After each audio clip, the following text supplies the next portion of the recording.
The last private space on Earth isn't your home. It's the 3 pounds of matter between your ears. Now imagine every fleeting doubt, every intrusive thought, every secret hope is suddenly an open book for the world to read. That vulnerability is terrifying, isn't it? So what truly happens to us and to our society the moment our phones can read our minds? It starts not with a bang, but with a simple software update. A brain-computer interface integrated into the device you already carry everywhere. The first misconception is that you'll be in control. We see a sleek interface, a promise of mastery over our own mental domain. But what if the tool you hold starts shaping the hand of the user? The second is that it's all for convenience, a hands-free way to send a text or find a location on a digital map. This is how it's sold to us, as a simple upgrade. But is that really all it's for? The biggest lie is that your thoughts remain yours, a secure log protected by a lock only you can open. Here's the chilling part. Every lock has a key, and you won't be the only one holding a copy of it. The first day feels like magic. You think of a song and it plays. You flip a mental switch to dim the lights.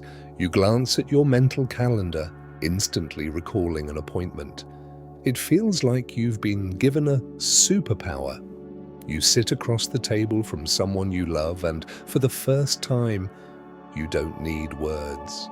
They feel your affection, your warmth. You can smell the faint scent of coffee in the air, a comforting aroma in this perfect, silent conversation. This is the intimacy you've always craved. But then comes the twist. A fleeting, unkind thought about their new shirt flashes through your mind. But a thought you would never say. You watch their smile tighten just for a second.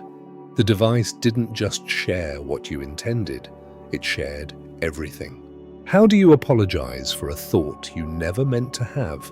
The micro reveal is this: there is no undo button. Every thought is now a permanent record, stamped in a digital file for later analysis. After a week, you notice the silence. Conversations become strange, full of long pauses as people carefully filter their internal monologue. Did they really mean that compliment, or was it just a stray idea you overheard in their head? You learn to build mental walls to quarantine your own thinking. You start curating your mind, pushing down bad thoughts and amplifying good ones. It's an exhausting, constant performance for an invisible audience, the algorithm. And then your phone starts to help. It gently nudges you away from unproductive or negative thought patterns with calming sounds. It's presented as a wellness feature. But who gets to define what is unproductive? Suddenly, your own internal map of emotions is being redrawn by a corporate entity, and you barely noticed it happening. The micro reveal is simple and chilling. This feature isn't optional. Your mental well-being is now a managed service. A month in and the social fabric is tearing. Authenticity is dead. Every interaction is managed, every smile pre-approved by your inner sensor. Spontaneity is a liability that no one can afford to have. Advertisements are no longer on screens, they are tailored suggestions whispered directly into your mind.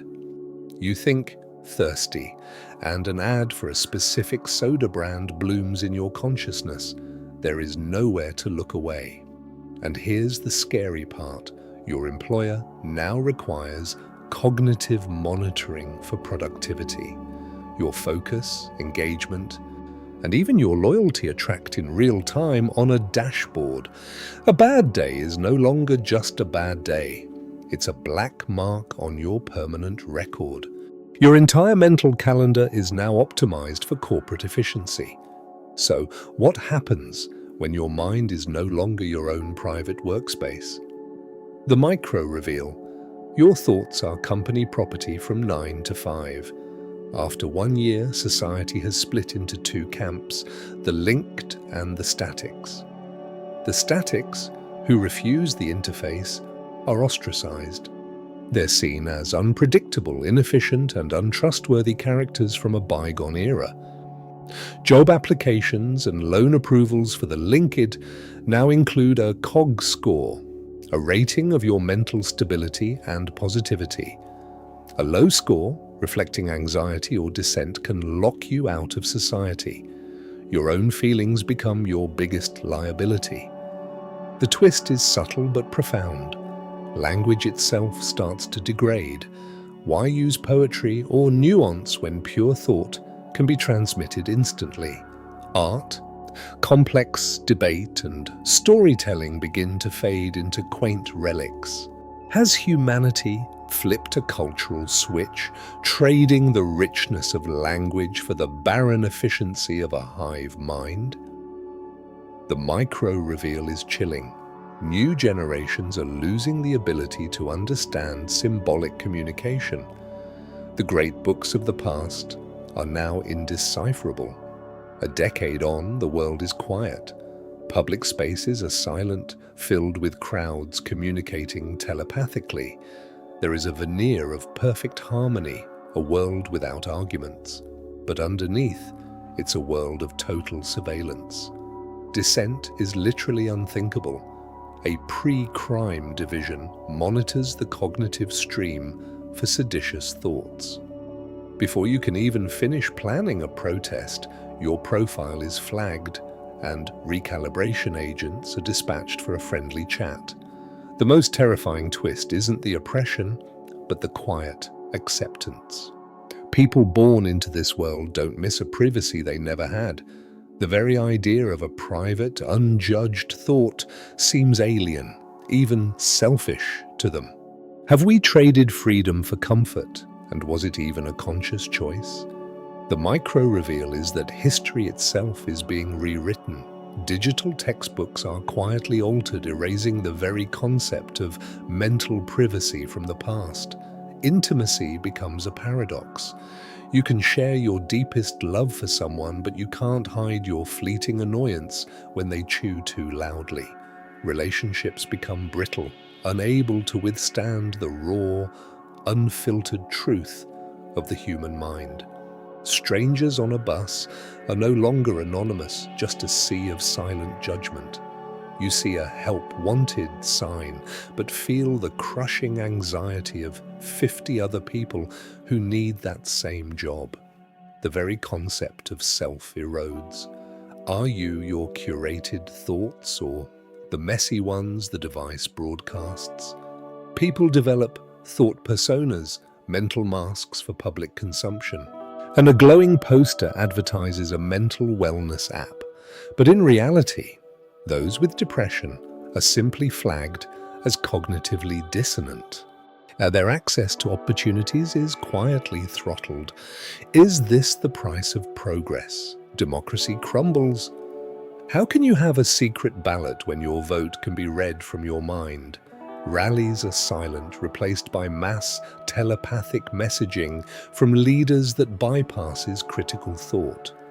Siren lights are a constant presence, not for physical crime, but cognitive non-compliance. Cracked pavement on side streets tells the story of the neglected communities of statics. Who holds the powerful accountable when they can read the minds of the jury? But surely, people would have a choice. You could just turn it off, right? This assumes societal pressure wouldn't make it virtually mandatory, when jobs, loans, and even social access depend on being linked. Is it truly a choice, or is it coercion with a friendly interface? Couldn't this technology be used for immense good, like communicating with coma patients? This assumes the technology remains a pure, benevolent tool. Given how every communication platform has been monetized and weaponized, why would a direct line to the human brain be any different? A common defense is that regulations would protect us. Governments would pass laws to prevent misuse. This assumes corporations wouldn't find loopholes or that governments themselves wouldn't become the primary abusers. When the power to read minds is on the table, can any law truly contain that temptation? The technology sold as the ultimate connector didn't bring us closer together.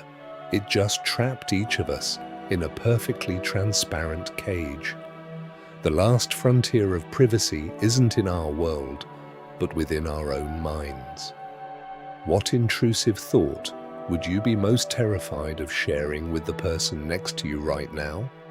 So, what truly happens is we trade authenticity for efficiency until we forget what authenticity even was. A silent figure stands at a crossroads, staring at a flickering digital map, unable to flip the switch on a future that is already marked on every page of their calendar.